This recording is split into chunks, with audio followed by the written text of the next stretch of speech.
Installing FrontPage extensions.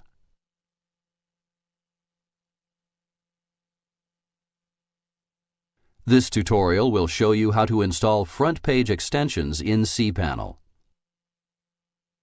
In order to publish a website created in Microsoft FrontPage, FrontPage extensions must first be installed.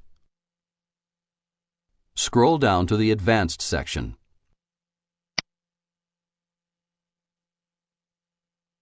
Click the FrontPage extensions icon.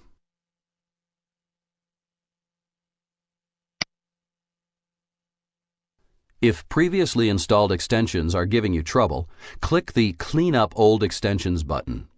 Cleaning up old extensions is always preferable to uninstalling and reinstalling them. Doing the latter will overwrite the contents of your site's .htaccess file, which may contain information important to your site's functionality.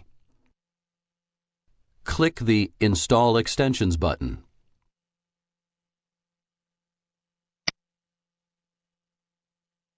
Congratulations! You now know how to install FrontPage extensions.